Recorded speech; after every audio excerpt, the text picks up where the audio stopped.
from inside the system that the mind is, which is where the identity is located, it can't recognize awareness. It can't recognize awareness. And the reason it can't recognize awareness is because it is awareness in disguise. You can't recognize awareness. It is awareness in disguise, right? But the disguise that it's in is so thoroughly convinced of itself to be real, and so thoroughly convinced of itself to be in existence as a body and as a person, right? That you can't, when you try and talk about these things, it's being spoken of from there. And when it's being spoken of from there, it will speak of these things as if there's some mystery, there's something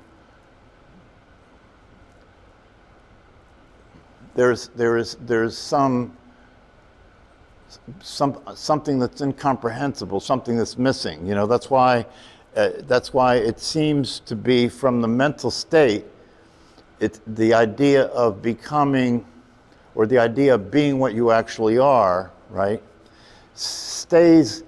continues to live in a conceptual possibility, And this is why when we're practicing meditation, the whole idea is the more success you have in consistently maintaining attention on the breath, right? The more success you have in consistently maintaining attention on the breath, you're depriving the mind, you're depriving the thought process of its existence. You're withdrawing energy from that. And because that's the case, it will start to unwind. It can't perpetuate itself without your attention. It will start to unwind. It'll start to slow down. And as it unwinds and slows down, then the metaphor that I spoke of recently, as that happens, it's like the clouds are clearing in the sky. The clouds are the thinking process, right? Because the thought process is what is displacing the natural experience of awareness. It's displacing it, right? And so, as you withdraw attention from the thought process, it slows down, and it leaves more space or more gaps without thought for awareness to begin to become evident. Because awareness is there all the time, like the sky is there all the time. Right? And then at some point, it gets to a place where there's enough space, there's enough, the mind has calmed down enough, there's less enough thoughts that you can then go to the next level, which is that the idea that you have of yourself can now start to be undone. So there's thinking so the thinking is an obstruction, and then when the thinking calms down, the thinker of the thinking begins to also become an appearance, become less real. And that then can leave you in the experience of awareness itself, which is always present. So that's how the process, that's why meditation is the tool that's being used to lessen the involvement and lessen the engagement with the thought process, because the involvement and the engagement with the thought process is what's maintaining the illusions. It's what's maintaining the idea you have of who you are. It's what's maintaining the idea you have of reality. It's maintaining time. It's maintaining the idea of time. It's possible if you continue to meditate and if you continue to move into a consistent awakened state, it's possible for time to collapse.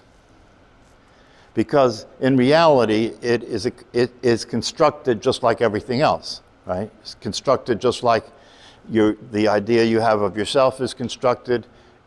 The world is being constructed all the time by the mind. Time is being constructed all the time by the mind. And so as this deconstruction process occurs, by your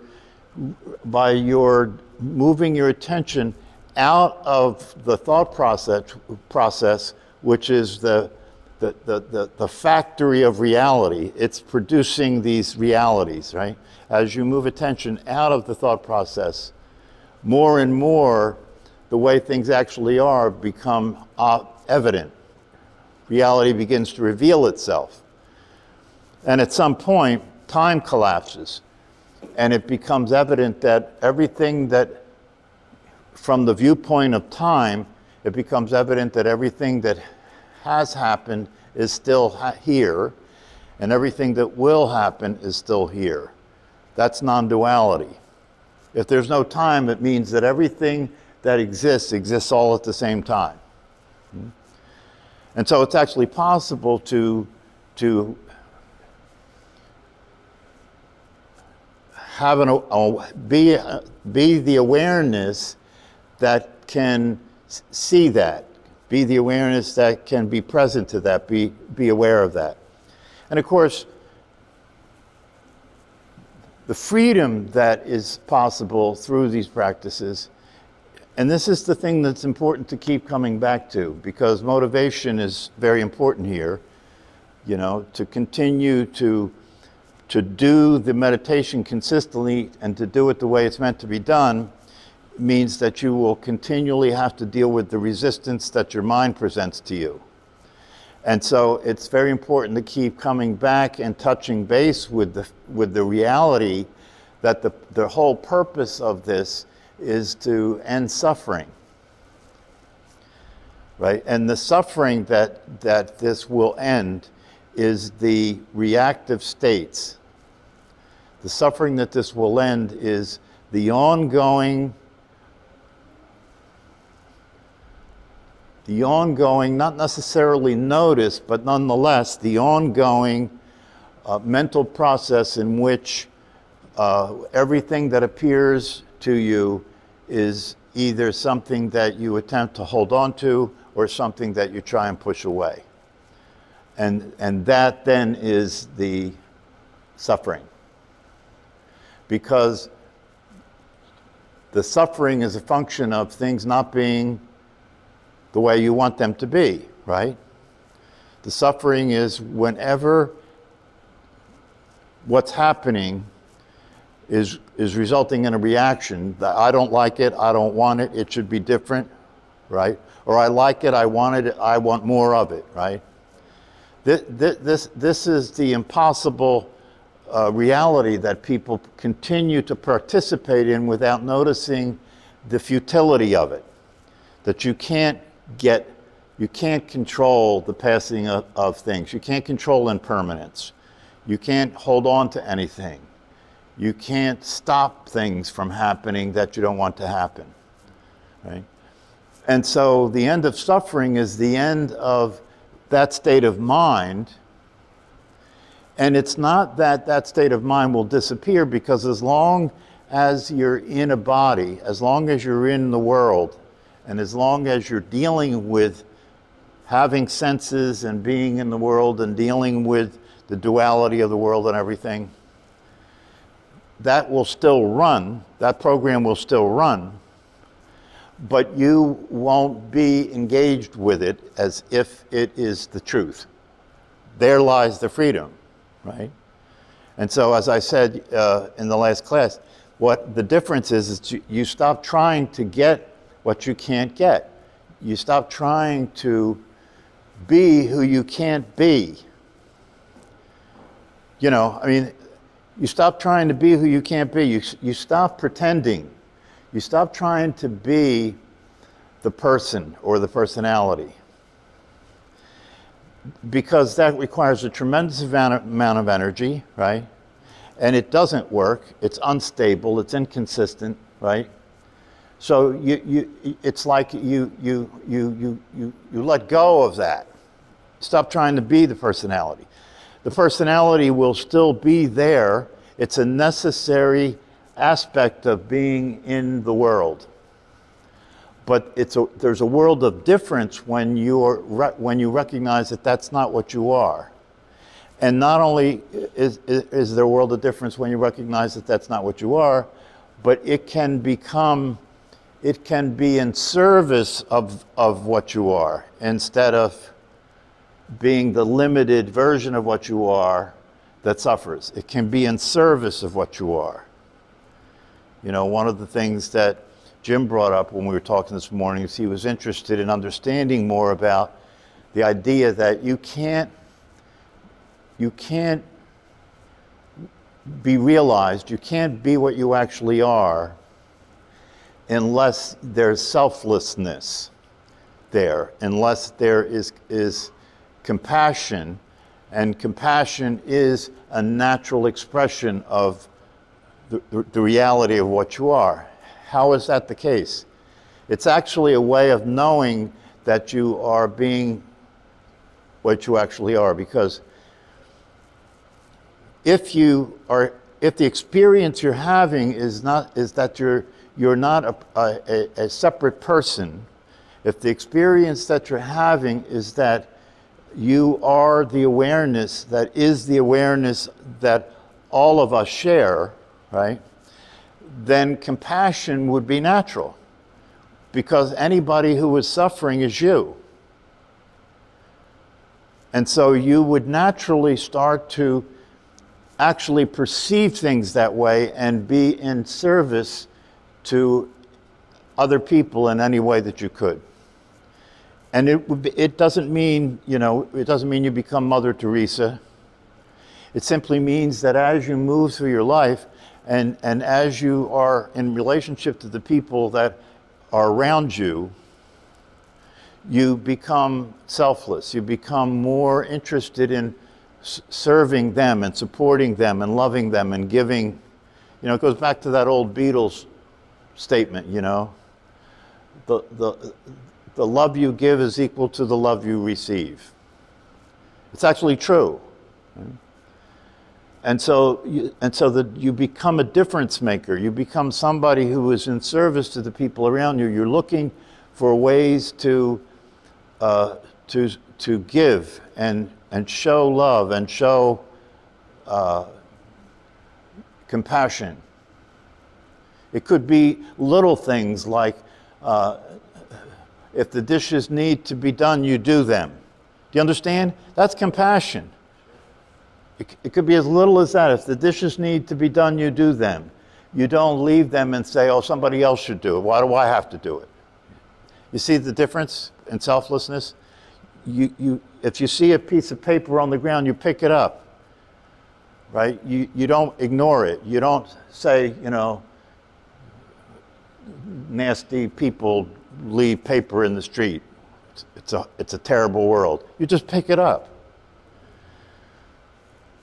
So that's what compassion's like. Compassion is like you start to relate to yourself and you start to relate to the world differently. You are looking for the opportunity to be of service. You start thinking in terms of what can I do for somebody? What would make a difference for them? What could I give instead of what could I take?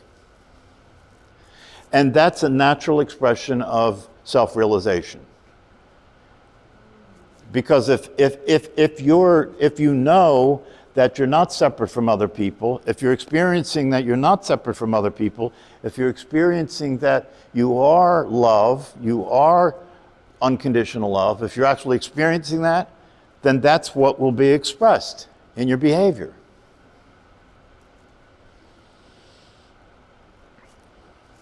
Now, if you listen to people like the Dalai Lama, and other teachers, they say you can work this from both sides, right? You can work this in terms of continuing to use meditation to remove the obscurations, to remove the blocks, to remove the barriers so that you can experience the truth of yourself. But at the same time, if you understand who you are and you understand the nature of who you are, even before it's natural for you to be compassionate, you can practice being compassionate. You see what I'm saying? You can play it from both sides. Like, some people talk about that in terms of saying, fake it till you make it. Even if you don't feel like a good person, even if your mind is nasty, even if your mind is self-centered and egotistical, you can practice being a good person anyway because of what you understand. And then as time passes, if you do these practices and you meditate, you'll be relieved of those mental states. So it'll be your natural expression. Okay. If I could snap my fingers and time would disappear, there would be no time. We'd still be here. Okay. But what would be the case? Now there's no time. Now what would be the case? Yeah, not only now, right? But everything that would seem to occur and then stop occurring would still exist. You see, these things are hard to get because the conditioning refuses them, right? The conditioning refuses it. Your conditioning refuses the truth about who you are all the time, doesn't it? The past is always made up because the past is nothing other than your interpretation of what appeared to happen. Don't try and figure that out.